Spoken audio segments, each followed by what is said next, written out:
The only real hope and change you'll ever get is from God. It's going to come from the Lord, or it's not going to come at all. It's going to come when you admit that you can't do it and that you've got to have His help. You guys remember a few nights ago, many of you were hot. We tracked down through sensors some of the processes that have been taking place over the last 6 days, and the heat that you're feeling, it should be dwindling now. Should not be as bad as it was. Shouldn't be as bad as it was. There was an effect. After looking at some of the sensory data, going from the atmosphere to some of the sensors, in coordination with a few universities, there was a caloric current that was increased about 98%. And you guys were actually feeling something akin to microwaves going through your body. So it was not, one of those phantom conditions or something like that. It had to do with our sun. The sun is it truly is the life-sustaining object in the sky. The sun is. And of course, when it cuts up and acts up in solar flares and CMEs, and in the last few days, we've had some discharges, but they were different. Their signature from these discharges were quite intense. As they intensified, it did increase the electronic field potential around the Earth. Right? Are you guys familiar with some of the old diode radios? Remember the little advertisement in the electronics books if you were a nerd? And it said a radio without batteries. You guys remember that? From a Zener diode. A Zener diode radio. You guys familiar with that? What essentially happens is a Zener diode expresses a reverse piezoelectric effect, and that's how you pick up or hear radio signals. A crystal, a type of crystalline structure, exists within a Zener diode. So what happens is when it picks up radio waves, which is essentially an electronic potential, right? It causes a deformation effect in the diode itself, and the diode then responds, reacts, and you can hear sounds coming from actual, radio signals. You can also transmit that way with the opposite effect. So essentially in your bodies, the same effect was being felt. As the electronic potential around you increased, there were, based on your diet and based on minerals in your system, it caused a physical deformation of those metallics, I'm going to call them, in your system, causing your body temperature to rise, right? So you felt that. And that was very slight. It's also, I believe, the reason why we're having these eruptions. We're having these eruptions at the exact same time that the sun expressed its energy all over the earth. Now, even tonight, we're having deeper readings that are quite disturbing right now. I mean, we've been having ancient volcanoes wake up all over the place, right? I'm exaggerating, of course. It's only about 3 or 4. Still, the point is, there's been an increased volcanic activity that will continue. The deep readings suggest that we're having, and of course, that there's a cycle with the absorption of radiation or energy from the sun to the earth, which heats up the mantle and everything else. We're being overcharged, essentially. And this time, though, there are some pretty heavy readings. Very heavy readings. Which means we're going to have some greater rock, deep rock activity, melting, so on and so forth, magma, discharges, moisture changes. There's some pretty sharp temperature variance from some of the sensors. Pressure is one of the major things, which makes me very prayerful about Italy. Africa has had its wake-up call likewise. But Africa is a good example of what could happen and what will happen all over the earth. Africa is an excellent example, right? Because in Africa, you're looking at an increased atmospheric conductivity event that was seems to be directly related, right, to the ionization effect that we were having due to solar flares and solar discharges. So get ready. You're in a time of epic change. I mean epic change. And from the data I'm looking at right now, which is from 2 minutes ago, it's updating every 2 minutes. We have some severe alarms going off all over the earth. That doesn't look good at all. Russia, likewise, its volcanoes have waken up. Of course, Indonesia, and that's an entire chain of volcanoes.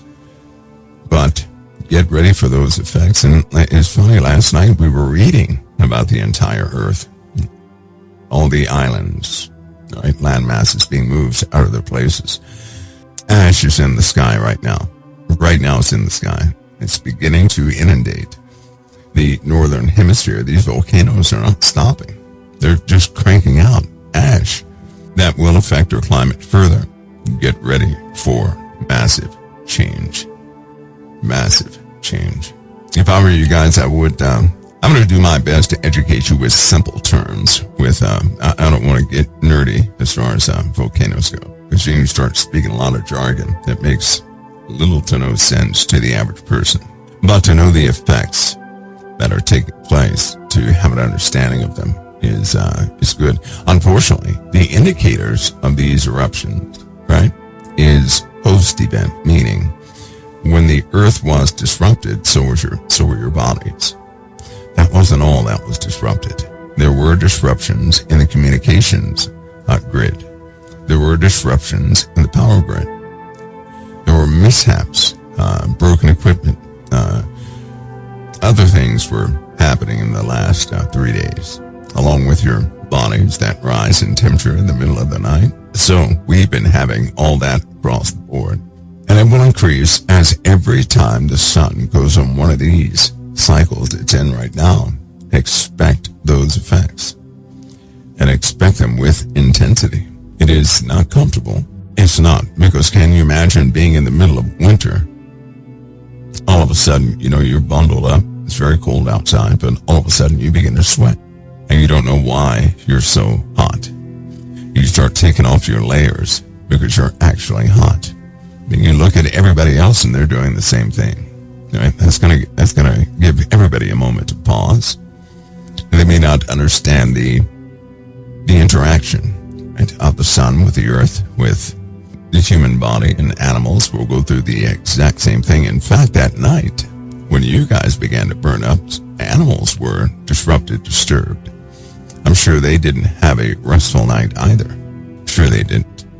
But expect more of these cycles. Now, there is a caution to this. This type of activity often precedes massive shifts in humanity. Meaning, in the past, humanity has been disrupted and destroyed, where only remnants of that society were left over and over again. And it looks like this event that we're in right now, it's been leading up to it for some time, precedes the fall of nations. It precedes it. You can actually track the temperature swings. You can actually track the electrical flow. Some of the caloric currents in the earth by rock strata, studying the crystalline structure in rock strata. So you can actually see this historically is causing an effect. So I better get on my job to get get some of this algorithm out there to everybody so they can at least have some sort of warning. Because again, this could clearly be seen a week and a half ago. I did hear somebody say the Schumann resonance went dark. Did you guys hear that? Okay, that wasn't true. It didn't go dark. Maybe the sensors on the internet went dark, but the Schumann resonance stayed constant, unmoving. Sometimes, and there's a big caution for everybody out there in this, sometimes we're going to be careful not to rate reality based upon sensors that mankind has built. Because they did say it was a long blackout of the Schumann resonance, but it wasn't. It was not. You can actually devise a small receiver circuit to pick up the Schumann resonance anywhere you are. And you'll find out it's quite constant, non-moving. It's been that way for some time. It's not moved, not 1/millionth of a hertz in either direction. So it's been pretty constant, very constant.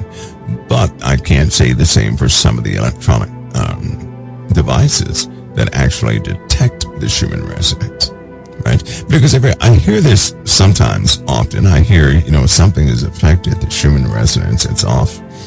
But I've never seen that. I've not seen that yet, right? If I do see it, I can expect, I know what to expect, right? They had an experiment where they isolated people from the Schumann resonance. And that's not the only one. One of the highest, there's another effect outside of the Schumann resonance that really affects the human brain. And it is not the Schumann resonance.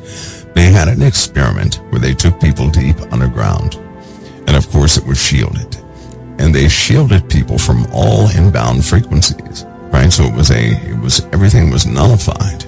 Upon taking away the frequency, Schumann resonance and everything else, people went kabonkers. They did. They went nuts. Now, they restored all these sets of natural frequencies back stage by stage to see what the effects were. One of the most amazing things that happened was, in isolation from these frequencies, a person is anxious, paranoid, schizophrenic, all sorts of things begin to happen. But, and some people start to physically fall apart, right? Arthritis increases maybe 100-fold. People complain of headaches, there was vomiting, nausea, all sorts of things. But about 35 seconds in the restoration process, all of it was gone in a heartbeat. 35 seconds. It began to reverse. Can you imagine that? So if something happened to the Schumann resonance, all of us would know it. All of us would know it. We really would. The sad part, again, is we really need reliable data. Is one of the problems, right? Any mistake in the data, for example, say a device goes down, it can't report the Schumann resonance, and then somebody says, hey, we have a blackout on the Schumann resonance. It's not there. Something happened to it. If we base any further findings on that missing data, assuming that something has happened to the Schumann resonance, then we have a flawed approach, right, to extracting or forecasting what's next. So we need reliable data. Reliable data. And that's pretty hard to do sometimes, but we can do our best. When you have those hiccups and mistakes like SOHO, right, the solar observatories and some of these other satellites out there, they have glitches. They do. Those who designed those craft call it noise, and they have filters for that. They don't pay attention to it, but sometimes it shows on the internet outside of those filters, and people see things that look quite convincing, but it was just noise. Because they have other probes that verify what these probes are saying. And they don't always, they don't always show the same data. Data verification is very important before it leaves the device. And sometimes, unfortunately, you cannot help but to have hiccups. When that happens, we don't want to base any life or death situation off flawed data. We need very good data, right? The only way I know to do that is for people to take it upon themselves. Those who know how to build these sensors from the ground up is to build these sensors from the ground up, to use their knowledge and skill sets for the sake of the whole, because everybody else is capitalizing off these things. You better believe there's an agenda behind it, and the agenda is to keep the money flow going into their direction. The information on the internet is leftover information. It's leftover. It's been filtered. Everything has been, all the interesting things have been taken out. So you get this bland data stream of nothingness, right? When the real information is far more interesting. Many anomalies are taken out. Not just We're not talking about data anomalies. We're talking about anomalies, like cubes and big spheres out there in space. They are scrubbed before you ever see them. Absolutely scrubbed. There's so much stuff out there to make your head swim, right? You'd have a different look on everything if you could see it for yourselves. And with some of the optics that we have, the raw data is spooky. And that, it is just spooky. It's not some data anomaly when it traverses based upon physics. If you saw a cube traveling and then it made a somewhat of an arc, a 25-degree arc, and it began to travel in a different direction, but the physics were perfect all the way through its turn, then you would say that's not some anomaly, right? Or if one of those objects would cast a shadow on something else, that's not an anomaly, because those sensors do not have the ability to create some virtual reality image and then send it. That's not what's happening. So there are lots of interesting things. Unfortunately, humanity does not see that part of it, which is why that's very controlled. That's a very controlled part of these space agencies. They don't want just anybody working in that field, because they don't know who's going to talk and who's not. They don't know that. These guys get paid an unreasonable amount of money. How can a person who validates images get paid, what is it, $8 million a year just to validate images? Well, I'll tell you why.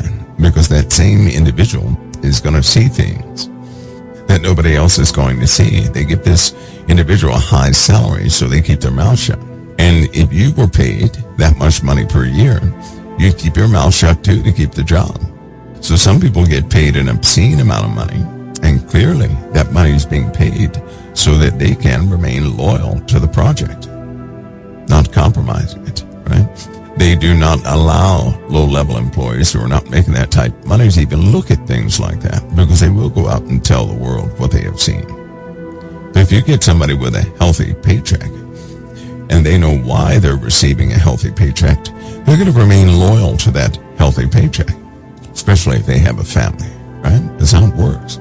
That's the world we live in. Now, I can't say it's a bad thing, because if you show people things prematurely, you're going to mess up their lives. Let me give you a small example of how things can mess up your life. Suppose tonight, somebody makes an announcement from the White House and says, we're going to have 2 nuclear launches against an enemy nation in less than half an hour. That's going to make your stomach turn over. For some folks who really have an understanding of what that means, it will disrupt everything, although nothing has happened, right? Just the information alone can cause you to change your entire course of life. Do you understand? So just by knowing something is possible, knowing something is really out there, can alter your life in ways that you did not expect. And I'll tell you something, it is not easy to handle those things. That takes maturity. It really takes self-discipline. You really have to have your feet anchored in something, or you will lose it. There have been lots of people in high positions who have lost it. There have been some people, have you ever known some senator or something running around? They want the information, right? I'm going to give you guys a real scenario. A senator who's running around, they really want the information. They're tapping this department, that department to get the information. All of a sudden, a day comes when that individual no longer even speaks about the subject. You ever notice that? That means that individual likely has been read in. Because when they're shown the truth, one of the first things they do not want to do is to tell anybody about it. They don't want to do that. They know how disruptive it can actually be. That's when they begin to understand. I personally believe that our president has been read in. I believe that. I fully believe he's been read in. When people talk, I study their facial features. I compare it to what they looked like before, habits. When you do that for so many years, you begin to pick up on things. I am confident that he's been read in, and I'm confident he has a great concern about it. It altered him. when some people, when they're read in like that, they totally fall apart because they just upend their paradigm. That little peaceful picture they thought life was. It messes it up. Somebody says, what do you mean by read in? That means somebody was informed about something that was once a mystery. Somebody saw the truth. Somebody was exposed to the truth. And when you're exposed to the truth, normally that's when people fall apart. But I believe he's been read in, and I believe that that has happened on purpose. There's a motive behind it, and it won't be long until some of you will be read in. I can guarantee you it's going to change things as we know it. It will. It is not anything like Hollywood produced. Though it's not going to cause the fallout you believe either. It's not. Now, some will have heart attacks upon learning that the world is a little bit different than what they thought. But in my estimation, no Christian should ever have a heart attack. Not if they truly believe. But that brings up this. I know that there are Christians out there that do not truly believe. They believe in Christ, yes. They have a hard time believing in anything else. They have a hard time believing in angels, in the intervention of angels. They have a hard time believing in supernatural involvements, miracles. They have a hard time believing in those things. They'd like to see them, yes, but they have a hard time believing in them, right? Very difficult time believing in them. So that when they do see them, if they did not believe in it, it can disturb them greatly. Just like us. If God had not given us revelation, we too would fall apart at the seams, not having a clue as to why things are happening the way they're happening. We're progressing. A little bit ago, war was being planned. Some assaults were about to take place. Something stopped the assault. As soon as the green light came for the assault, the earth took a turn. When the earth took a turn, people also took a turn. In the last 4 days, weird things have been happening. Weird things. The news about crime has been weird. It's been very odd. It's also been quite numerous. I personally believe that's a warning shot across the bow, a foreshadowing of what could be if we enter into any arena of murder. If we begin to murder, grace and mercy, we're not going to have like we did. We survive by grace and mercy. We cannot survive without it. We can't. Man is but an infant. We don't know as much as we thought we did. Anyway, we live on a planet, right? This planet, Earth, in which all life forms are perfectly suited to this planet. All life forms are, from the birds to the mammals, to the fish, to the insects. They're all perfectly suited. They can hang out in all types of weather. You know, the strangest thing is when you have temperatures at 22 degrees and you go outside and you see deer walking around as though there's no big deal. And they're looking for food, doing their thing, not bothered by anything. Or you see other animals doing similar things. Frogs, which can literally freeze, which unthaw themselves. Other frogs, which are depleted of all water in their system, and they look like a dead husk, though when it rains, they puff back up again, come back to life, and start doing their thing again. Some fish are the same way. Some fish, when they dry out, they look dead. They're flat. I mean, when I say flat, I mean flat. But upon receiving water again, everything is revived inside. Animals are perfectly suited to this planet. They don't need our help. They don't. Despite mankind's willingfulness to take control of the animal kingdom, they have done a poor job, right? Because every time they intervene, they end up causing animals to go extinct. Animals take care of themselves. They've had no supervisor. Yet, species come back. If species are being discovered every single day, which means we did not see them for all these years, and all of a sudden we find them. a wondrous thing. So without humanity, the animal kingdom, right, all the kingdoms of life forms are fine. Trees, for example. Trees don't need humanity. When trees begin to dry up, when it gets real dry, and they have a hard time surviving, trees can emit a substance into the atmosphere, and they can cause it to rain. Did you guys know that? Did you guys know that? Trees collectively emit a substance, not one tree, but a bunch of trees do it all at the same time. All at the same time. And it's a known fact. They talk through their roots. That's a known fact. That they emit a substance into the atmosphere. They cause it to rain. Trees can cause it to rain. It's a known fact also, due to distresses of certain animals, trees can do the exact same thing. In other words, a tree can be healthy. It doesn't need water or anything else, but they can notice the distress of other animals, other birds, and they can do the exact same thing.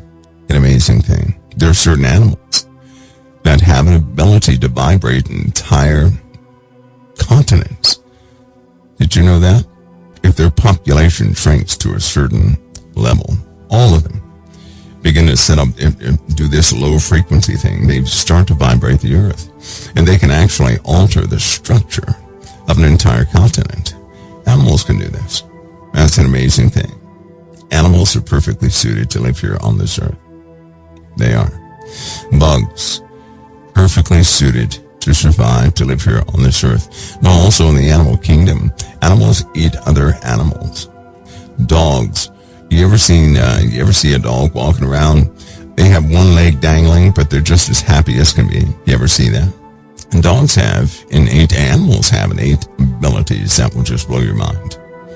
Right? Blow your mind. They can eat just about anything on the earth because they don't have taste buds like we do. They have a lesser count of those taste buds, which means something that really stinks to us can smell great to a bird or a dog or something. Birds have even less than other creatures. So birds are capable of eating just about anything based on what type of bird they are.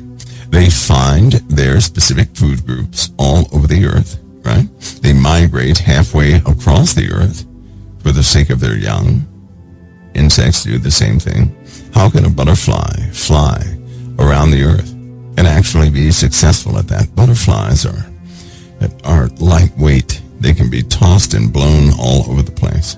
Ants migrate, right, in a very weird way.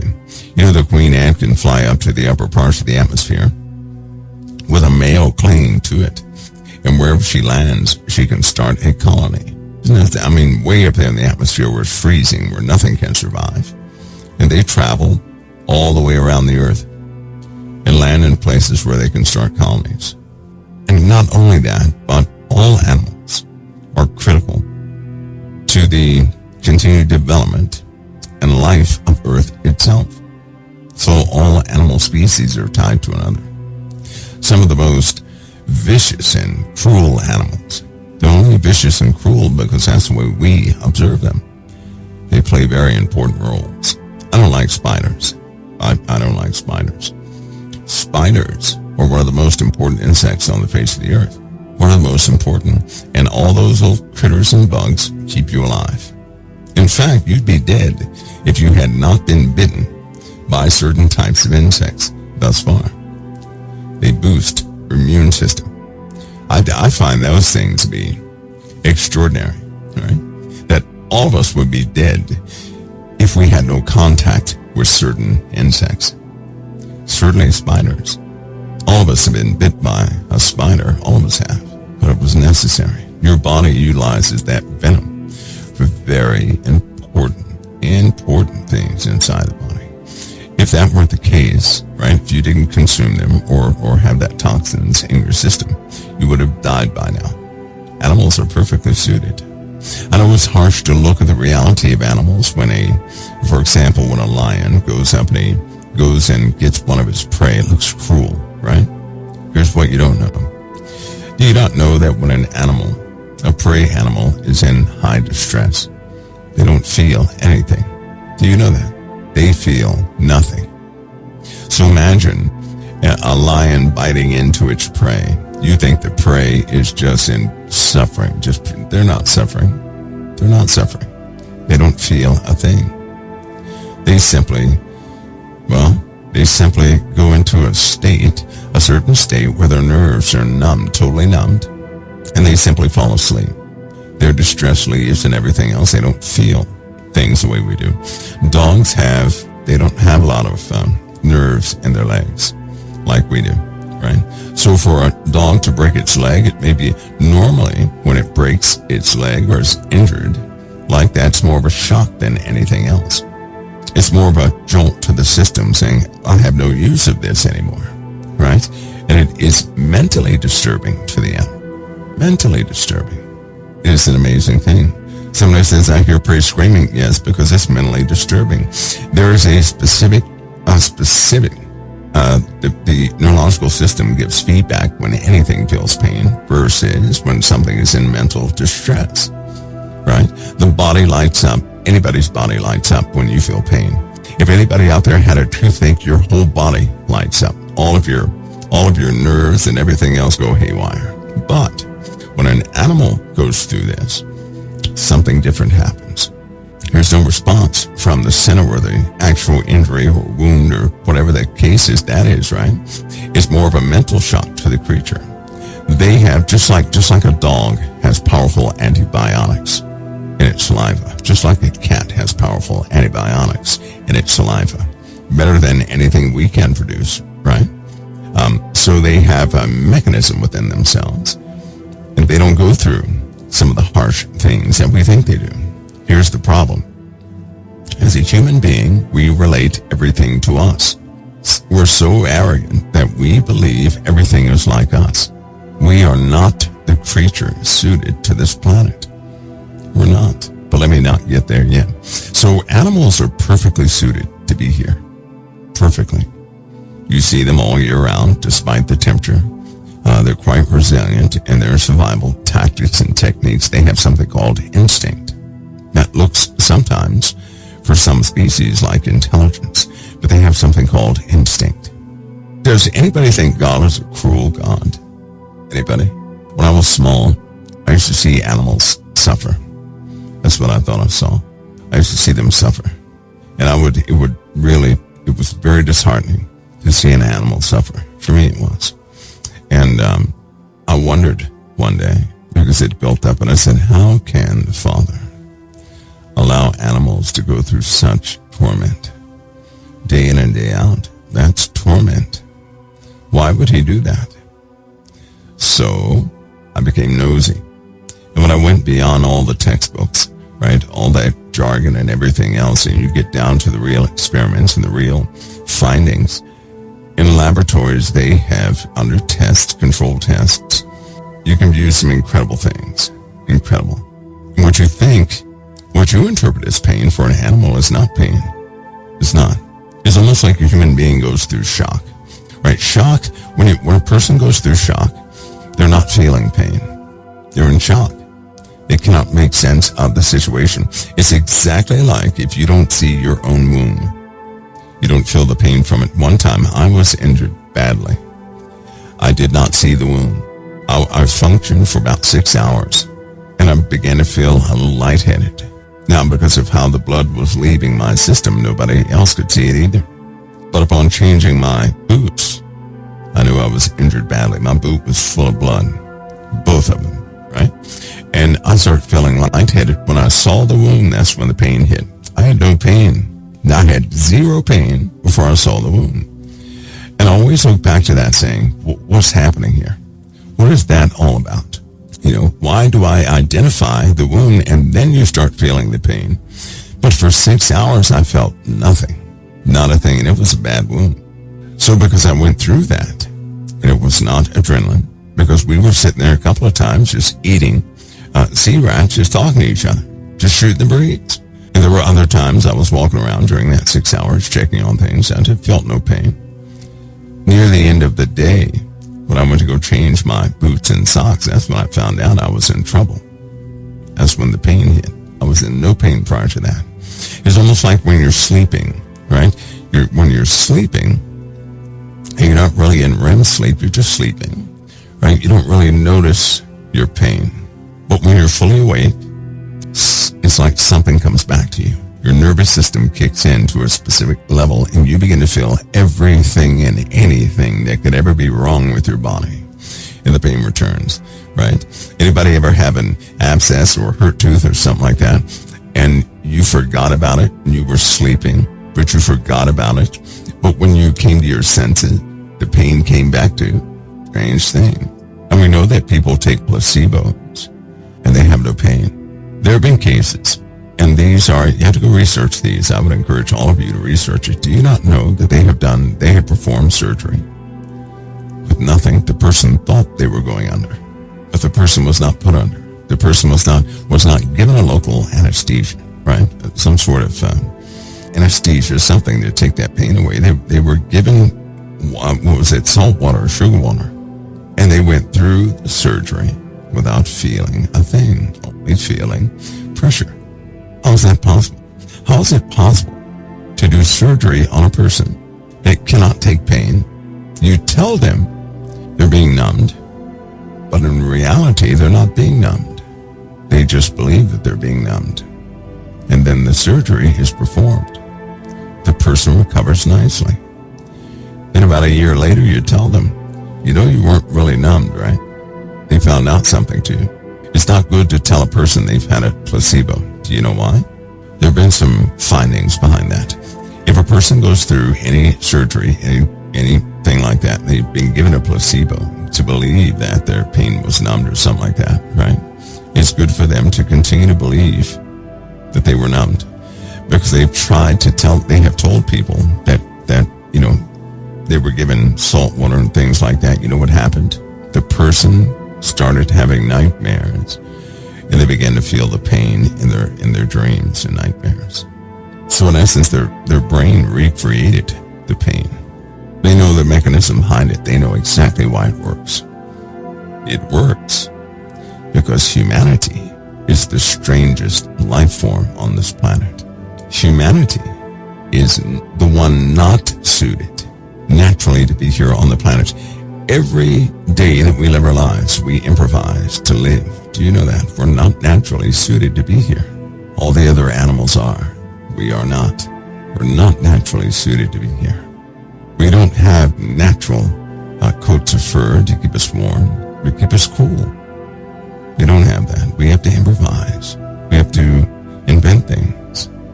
It's required of us to use our intellect to survive. But we are the strangest life form on this planet. Everything else is not. Now that brings us to the subject people don't like to talk about. People get mad at me, but I have to continue to say this, right? I'm going to be accountable to the Father anyway. A lot of people get upset when you say, how dare he say that my favorite dog is just a dog? Well, because it is just a dog. The spirit of an animal is of the earth. Nothing can destroy the spirit of an animal. It's of the earth. You determine the spirit of that animal. It's a compliment to you, to its owner. Have you ever seen a dog change behaviors based upon the owners? There have been cases where dogs did not recognize the first owner. They are connected to the one who oversees them. Why? God made all life obedient to mankind. He did. The only thing in the way is evil, sin that comes from us. So when we are in that state of confusion, then everything around us is going to be in that same state. When a person is whole again, when they're whole, when they become a shepherd again, all life around them changes, even plant life. I'll tell you a secret. This is a known fact. And many of you probably have this too, but you did not pay attention. You didn't pay attention, but I want you to start paying attention. Those of you who are full of compassion, and when I say full of compassion, here's what I mean.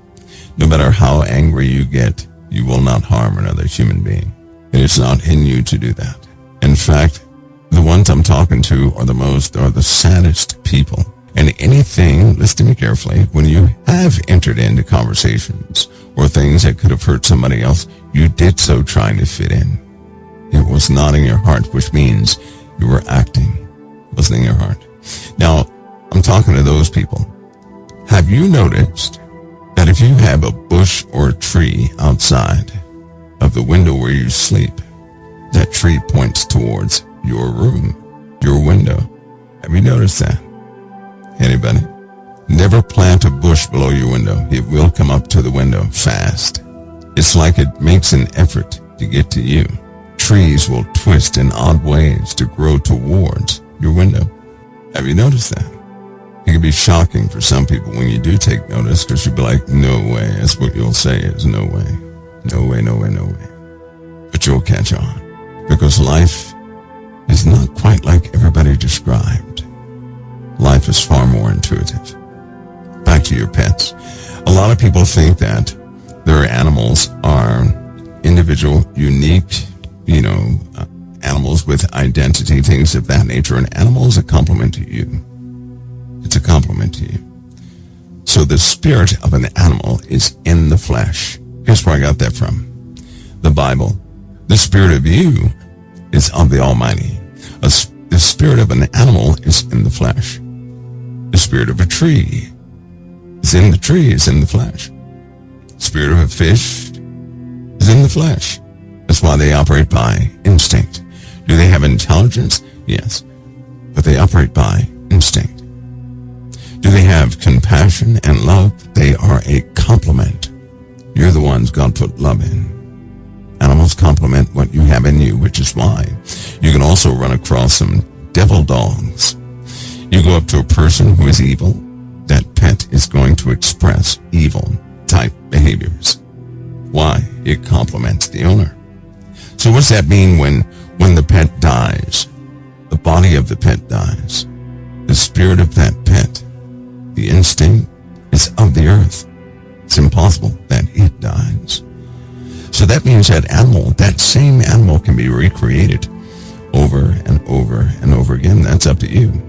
This is hard for people to accept, because it's also hard for people to accept that God gave you dominion over the earth. He gave you dominion over all the animals, all the birds, all the fish, everything. He gave you dominion. Yeah, you have dominion. You still have dominion. It's just that people don't exercise it as intended because they don't believe it. That pet you have at home is quite revealing. Why do I say that? Instinctively, they predict your behaviors. They don't have to see you in the room. They don't have to know that you're in the room to know what your needs are. They begin to share. Why? Because you're always talking to them, not with your mouth. The spirit of an animal is in the flesh. Your spirit's of the Most High. You speak by way of your spirit a lot. And animals are perceptive to that because God gave you dominion. See, in this talk, you cannot separate God from these natural things of the earth, of which most people do. That's when they separate the Lord from what's happening. But let me give you a small warning. That can also be perverted. Do not ever put an animal before another human being. I say that with heaviness and with all conviction. Don't do that. Which brings up a curious question, though. Satan, in the book of Genesis, Satan and his fallen angels, they corrupted the animals also on the earth. They corrupted them. And the animals of the earth were corrupted. How so, you may ask? Well, see, there's a time in Genesis when God clearly stated what an animal would eat for meat, and it was not each other. When sin came into the world, when Satan hijacked your dominion, when he convinced people to let go of their own dominion and to give up all of what God gave them charge over, they gave that up to chance. They gave up their dominion, right? Which also means you can have it back at any time, but most people just give it up. They don't believe in it, so they just give it up. And they believe in chance. Whenever you believe in chance, then you've actually given Satan permission to take over. You do realize that, right? Because your father told you time and time again, stop believing in chance. Know that the Lord is present. Stop believing in chance. But every time we do believe in chance, then we're allowing anything else to take dominion. We're surrendering our dominion to something else. And we already know what's here. Just a side note. A side note. But again, the spirit of an animal is in the flesh. So when an animal dies, Could you have that same animal back with the same characteristics? Yes, you can. You most certainly can. It doesn't have to be the same dog breed, the same horse breed, but you can have that same animal back. They don't go anywhere. No more than a tree or a fish is going to be a great loss to the earth. They're not. They come back because they're of the earth. Your body is of the earth. Your spirit is from the Most High, but your body is of the earth. How does that work? Adam and Eve were created from the elements of the earth. That's why all the elements of the earth are in you. You know that, right? All the elements of earth are inside of you. When you die, your body will go back to the earth, but your spirit goes to the Most High. Your spirit is different. You're the one that came last. Human beings came last. Everything else was suited for this world, but human beings. Human beings are the strangers of this earth. They are. Made in the image and likeness of the Creator. Is a dog made in the image and likeness of the Creator? I don't think so. What about a bug? I don't think so. We are made in the image and likeness of the Creator. Now, if you can take this hint, you will have solved something. There are many types of angels. God created the life forms on this planet. You are many creators. All of you are. You create based on a pattern that's kind of built into you. That's why people, when they sit down and first start drawing people, they draw the same person. When they draw a car, they draw the same car. Their interpretation of things it's after a pattern built into them.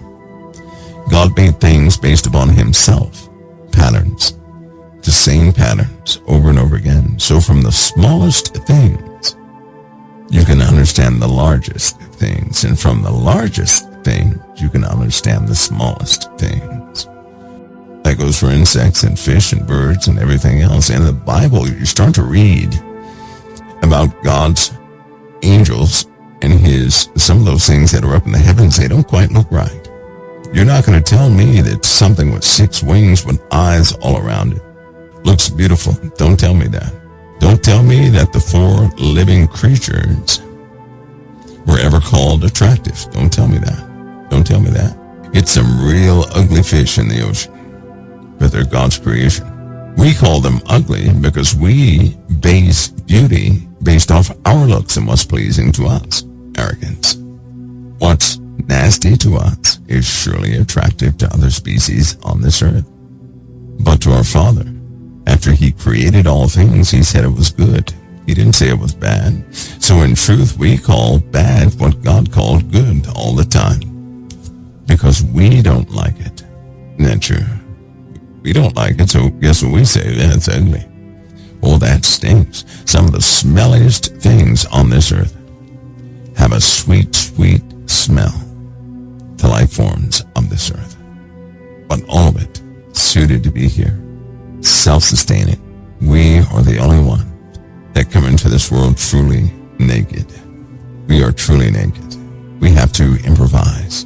We have to utilize the intellect God gave us. We're also the only ones that communicate the way we do. Nothing else has the qualities we have because God gave us dominion. He gave us dominion. But we do have an ability to speak to everything else, don't we? There's a mystery to emotions, a great mystery. And if you begin to look at emotions from a spiritual standpoint, you'll realize something. God gave us a set of emotions that goes along with who we are.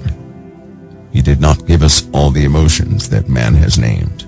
Sin produced a great number of emotions. Corruption produced a great number of emotions. Without sin, you would not have specific emotions. So when you express sinful emotions, something else takes place in your life. Should you ever stop acting, agreeing with, or producing those sinful emotions, your life would be altered instantly. I know this goes against what you've learned in high school, because not knowing, all too often we defend academia even in the face of a spiritual truth. And this is something you have to see for yourself. Observe, see the truth of it. God gave you eyes to see the truth of many things, But it all boils down to whose report are you going to believe, your fathers or men? Because men don't necessarily agree with the Father, do they? Your comfort is with the knowledge of men. And all the knowledge of men is not bad, right? Because some of it is sound. Some of it is born from arrogance and pride. We all know that. You being the odd creature on this earth, were given instructions on how to live, survive, and what your function was on the earth. Isn't that right? You've been given abilities so that you can interpret and hear and watch so that you can apply and become a steward over what God made you a steward over. Life on earth does not govern you. You govern it. You govern that. So back to your dogs. You can't lose them. The earth complements mankind, which is why, as the iniquity of man increases on the earth responds with a lot of birth pain, with upheaval. You know what it says in the Bible? That the earth is cursed because of mankind. The earth is cursed because of sin, because man still agrees to keep sin. Consequently, your households also carry that same thing. If you agree with sin, your household, you're going to carry the curse of that agreement.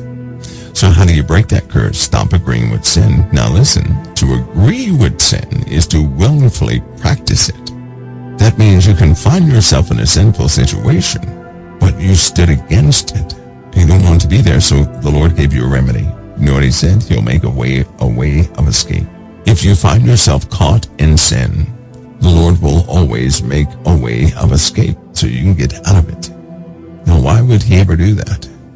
Because inadvertently, before you acquired your wisdom, he knew that you'd find yourself in certain situations. You are the strange one here on this earth. Even of the other life forms that people see, right? Stuff you've heard about. They're more suited to be here than we are. You know, that brings up something else, that you are placed here as a type of royalty over the planet, not suited to being here, but being put in charge over the earth. That dominion has not left you. You just don't utilize it. Can I give you guys an example?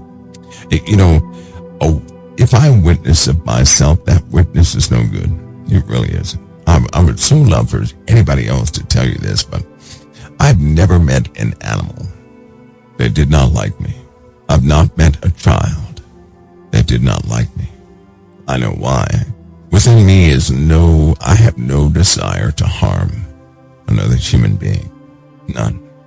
Even though I have no desire to harm another human being. None. And children are the point of life. They're not the burden of life, they are the point of life. Children are used to something different. And if you're one of those who can remember your childhood like I can remember before I could walk, I can remember years. I already told you I messed my family up because I remember conversations they had before I could walk. Though I have a big gap in my memory from, the age of 6 onward, but I can remember the days before I could walk, conversations, tears, arguments. I can remember it all. Most importantly, I can remember the comprehension. Your child understands everything you're saying. They're just not interested half the time. But they understand everything you're saying. Everything.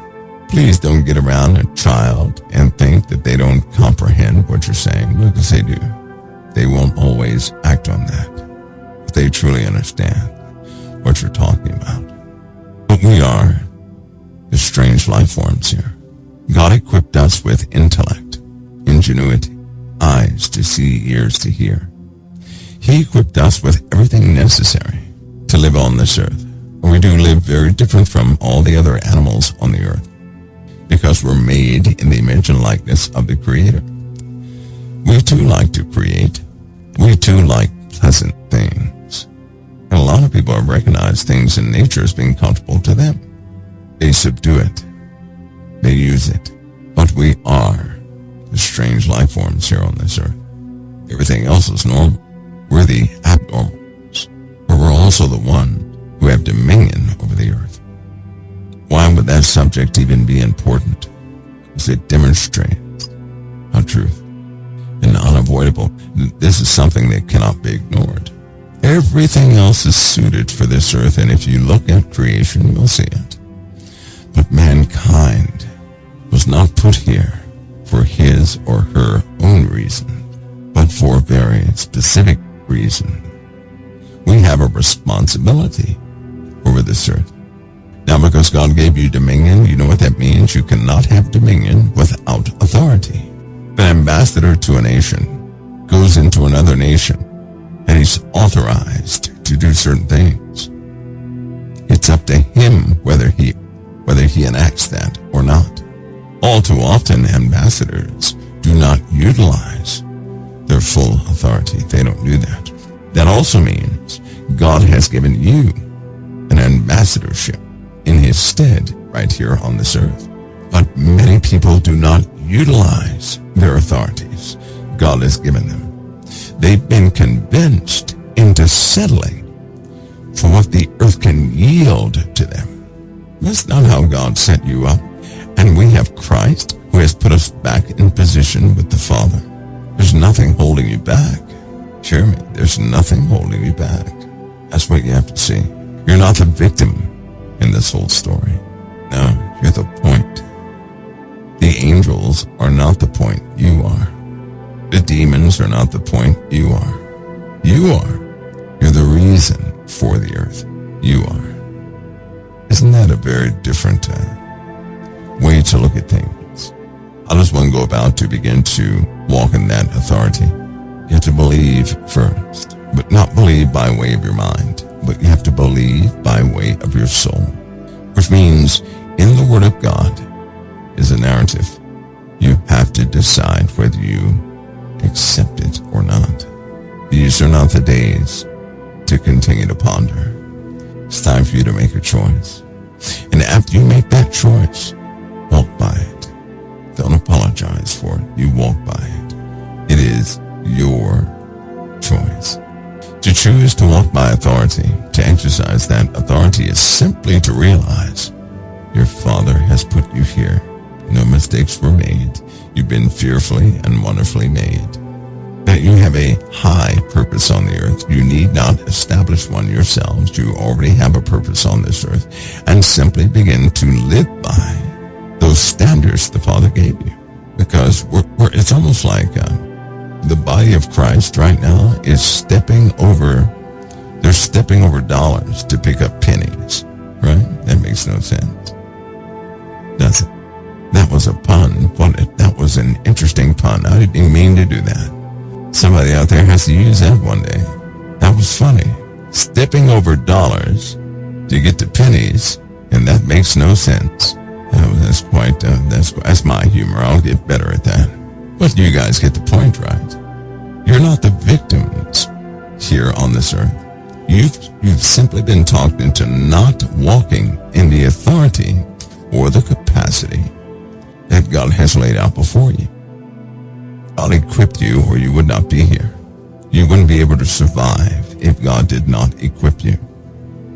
Now, when you're angry, here it is, because some of you say, well, I just can't muster the energy. Why is it that when you're angered, all of a sudden everything is possible through anger? Come on now, think about that. Think about it. When you're angry, you could be just dead tired. You can't do anything. You're hopeless. You see no way out. Then you get a phone call and someone infuriates you on the phone. All of a sudden, you jump up on your feet. The feet they weren't working a few minutes ago. But in your anger, listen to me closely, in your anger, you jump up. You begin to talk faster. You're fully aware. You're awake. You're ready to pounce on something, and nothing better not touch you while you're in that mode, right? Why are you so charged up with that anger?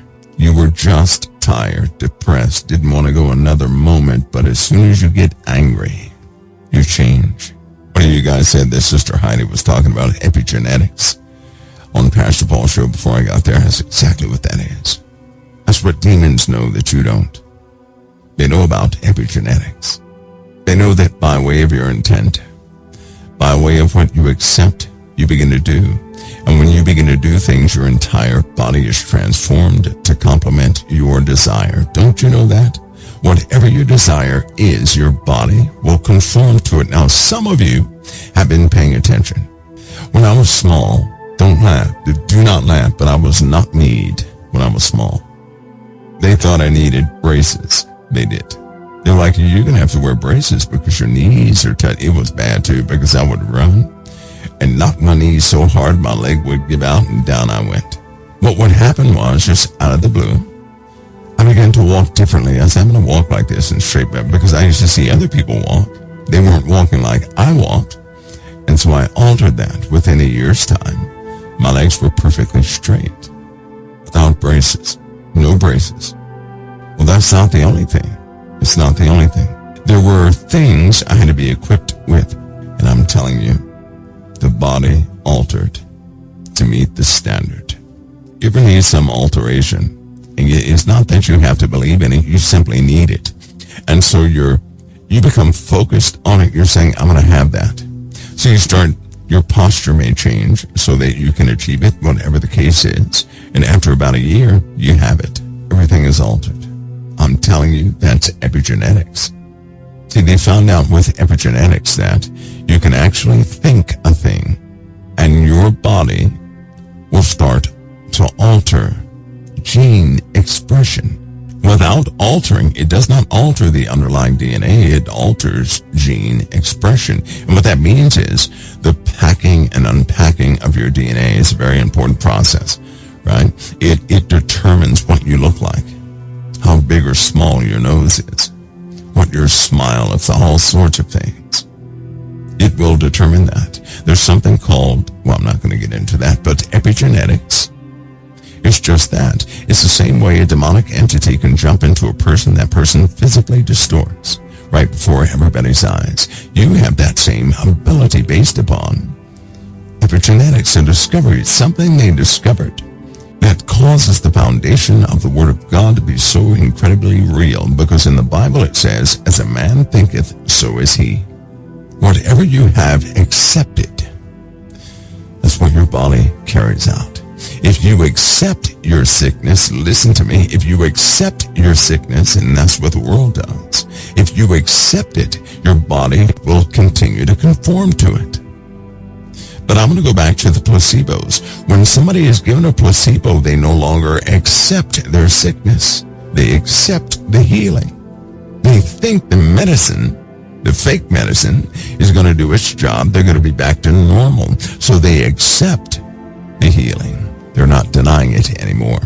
But if you're not given anything, you deny the healing and accept the sickness. Because every time you say, I don't think that's going to work for me, then you are fully accepting the sickness. And by your DNA is going to make you more adept to having that condition. That can change. As a man thinketh, so is he. I'm telling you, the Father equipped us.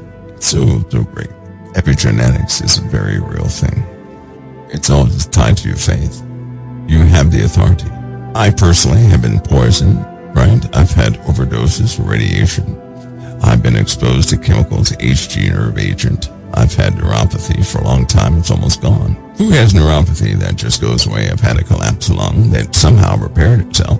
How does that happen? Because I do not accept the sicknesses doctors say that you have. There was a time when I came back one time, guys, I was messed up for 2 years of my life. My entire family saw it. I was going downhill quickly. But let me tell you why. When I did come back, it was like my mind was fractured. I was believing the symptoms. In fact, let me clue you in on this. You don't have to admit this or deny this, but let me clue you in on this. Sometimes we want the symptoms. Sometimes we want the pity. Sometimes you're not willing to part from the sickness because of what you get in return. Sometimes that happens. You ever meet a person, all they talk about is their medication and their physical, their problems? That makes them relevant to everybody else when people do that. And they found out that they can be active in conversation with that kind, and people will hear them, right, with an ear of sympathy if they continue to talk about that one specific subject. These are normally people, when they try to talk about their own interest, people said, I don't have time for that. Or they were rejected when they talked about the things they really liked. And so one day they found out they can get sympathy out of people by explaining or adopting some sort of condition. And so they keep, right, in order to keep the relationships the same, in order for them to get people to talk to them, they embrace their frailties. Sometimes that happens. There are lots of people out there like that right now. They're always talking about what's going wrong with them because they believe it keeps them relevant. It's the only way they can engage with people. The truth is, people like that, they love other people, but they feel that no one is interested in what they're interested in. So they found something where they can continue to engage with just about anybody and have sympathy for their issue. If you know someone like that, you have to help them with that. When I meet people like that and all they do is talk about their sicknesses, let them know quickly, I cannot talk to you about your medicine or your condition, but I can talk to you. But if you bring up your medicine or conditions, I will not entertain that conversation. But I'll hear the person, but I will not talk to them when they begin to amplify their conditions and medications and all that. I won't talk to them. And what that does is it causes a person to become themselves again. Then they begin to talk to you as they normally would, and they're not talking about their ailments and the 9,000 medications they have to take. When that happens, then it clicks in their minds, hey, I'm accepted for who I am. What I'm telling you right now is you have the power to alter that in somebody's life simply by showing them that, yes, you will listen to them, but you won't accept any facade. So accept the person for who the person is, not for who they can be. Accept the person for who they are and refuse to listen to what they believe makes them relevant, which is to elicit the sympathy of somebody else through misery. Don't amplify that. Don't contribute to that. I'm not going to contribute to that. I appreciate the person for who they are, not for who they can be, but for who they are. Love the people for who they are, not for who they can be. Love the people for who they are. Love the person in front of you. Try not to look at a person for who they can be. Don't look at a person like that. See who's right in front of you and embrace that person. We live in a very phony society that way. We embrace people all the time for who they project themselves to be, knowing it's not the real person. We know that person is underneath that thick shell that they don't want to show anybody. When in fact, that's the person of worth. Not the facade, not the presentation, but the person. I have a question for you guys. If I broke my arm and I go into a hospital and the doctor says, well, you broke your arm, what should my response be? Do I say, no, I didn't break my arm, and my arm is dangling down? Is that what I say? Absolutely not. We're not here to be in denial. So here it is. If I break my arm, I go into a hospital and a doctor says, you broke your arm. I'll say, yep. But internally, I'm not going to tell a lie and say my arm is not broken. No. In fact, that's more like doctors. Because they tell me, right, things that have happened in the body that are to be healed.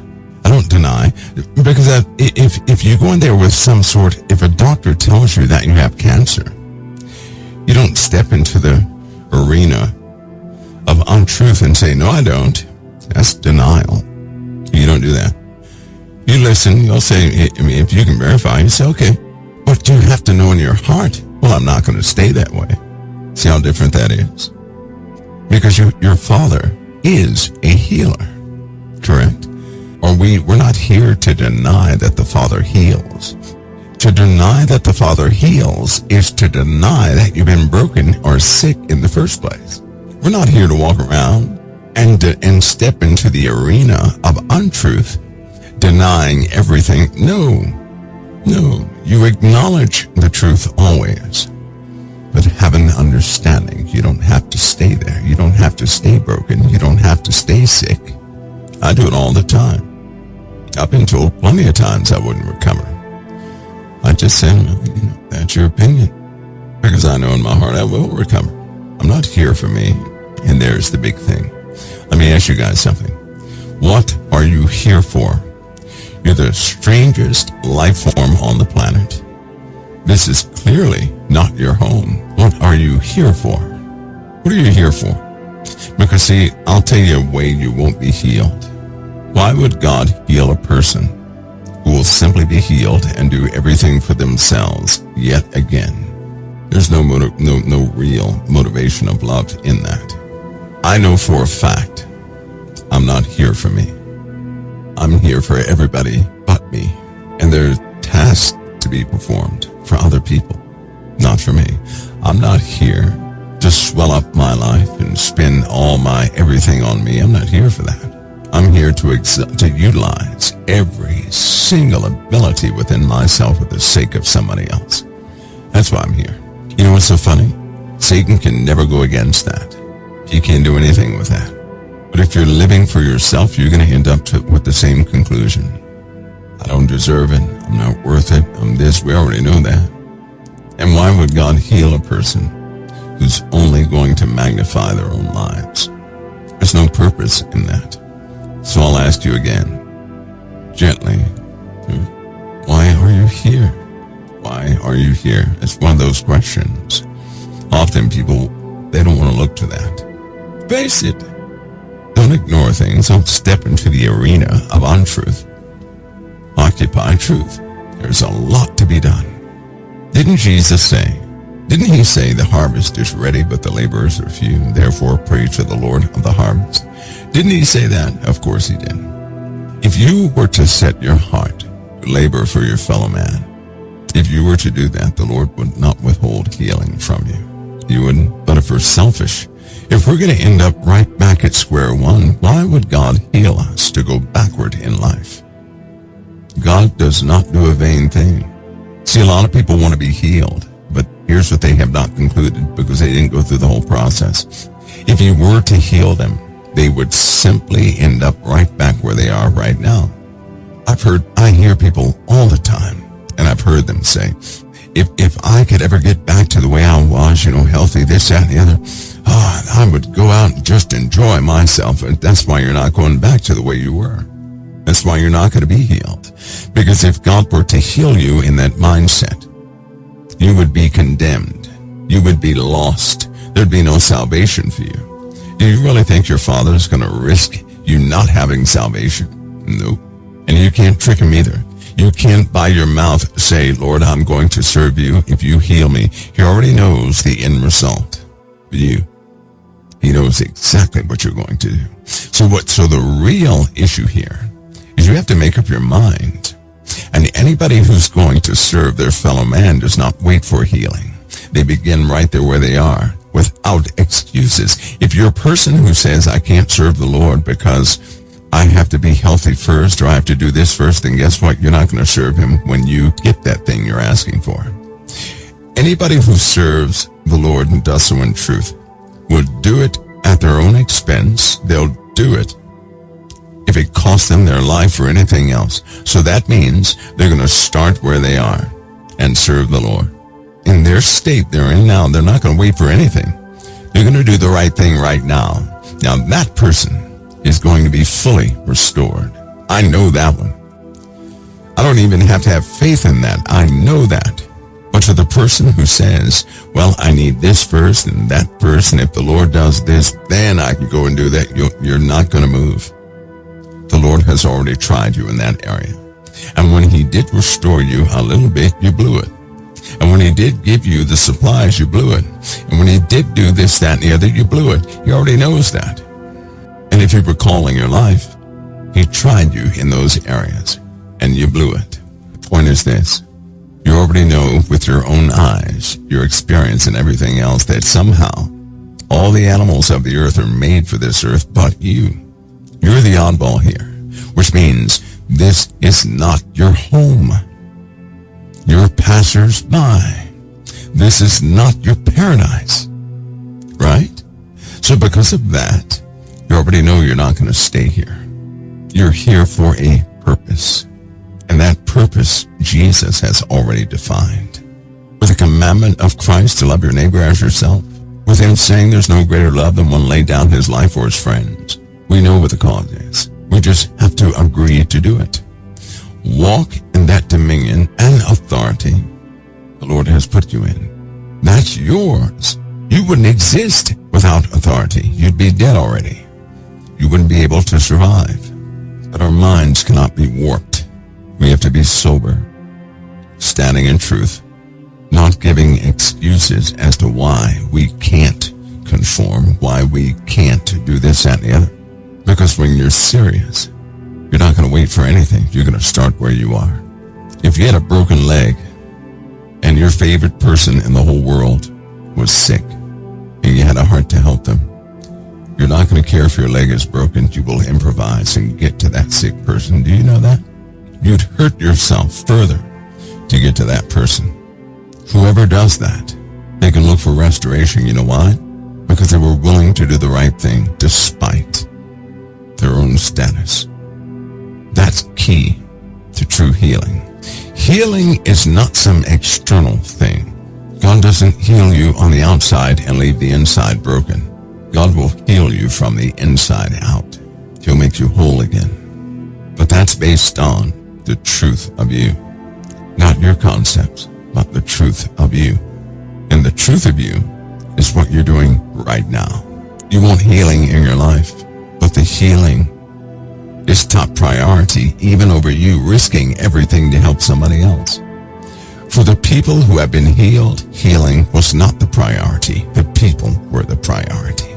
Those who were healed had a heart for people when they were broken.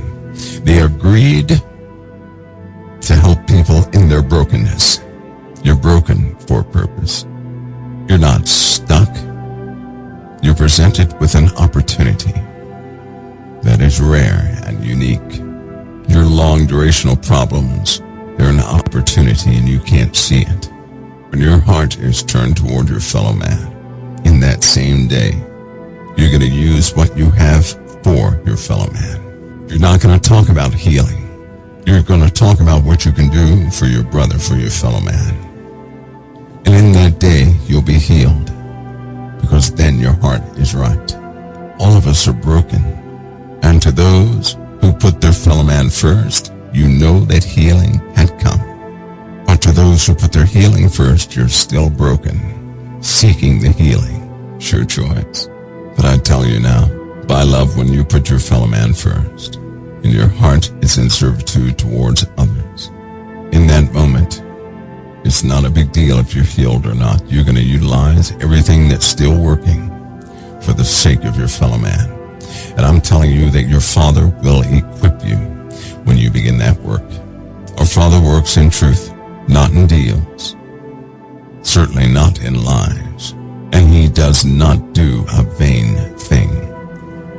He's not going to heal us so we can go corrupt ourselves. He's not going to heal us so we can enjoy the rest of our lives and still ignore other people. All of us have problems. But if your personal problems stop you from loving somebody else, you're not sober because you're not seeing your fellow man with the eyes of the Lord. When you do see your fellow man with the eyes of the Lord, your fellow man will be the most important priority in your life.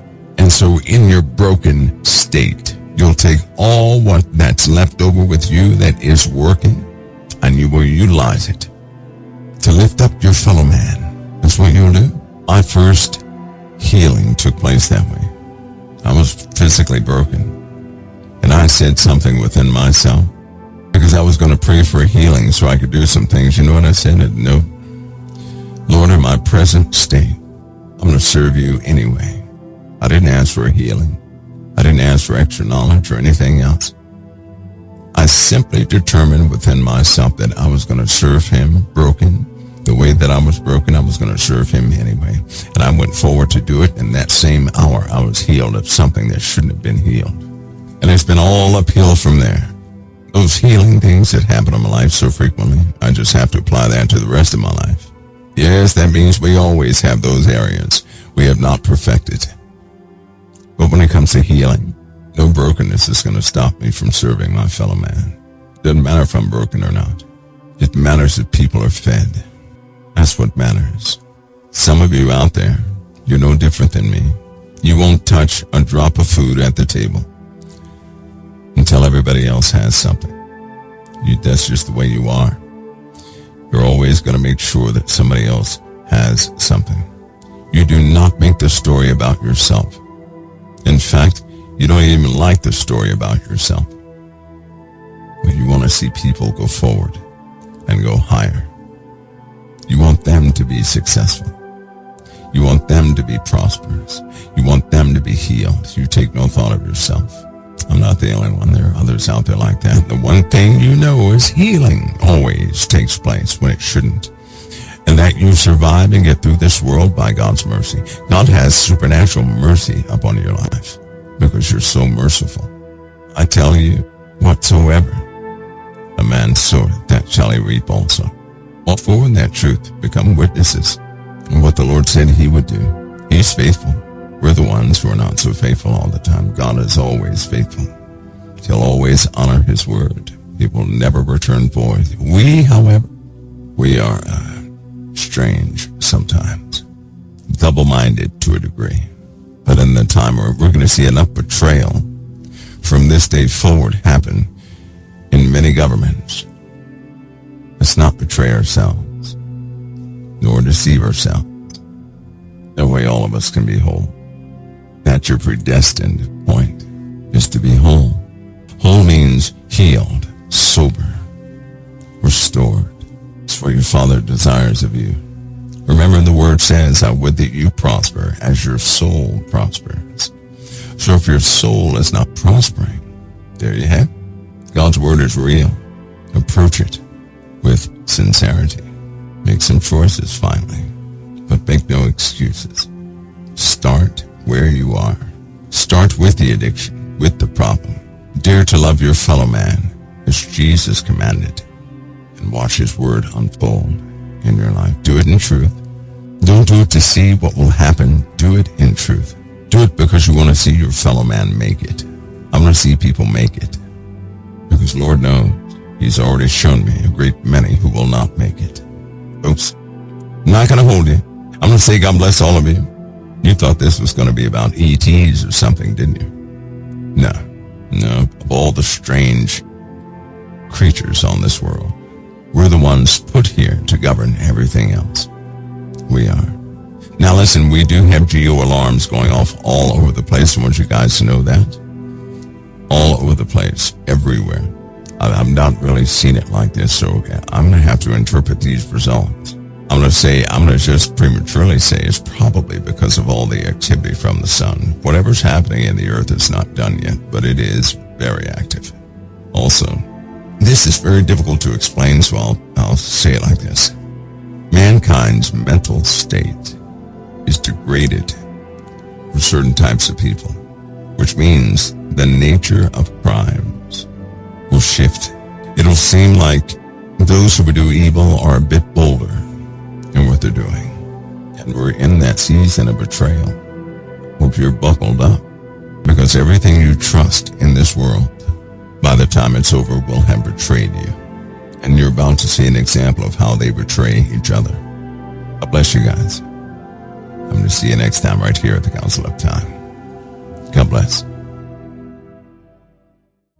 COT's base of operations is right here at thecouncilofTime.com. COT has no other outlet or venue. These are other folks who will rebroadcast.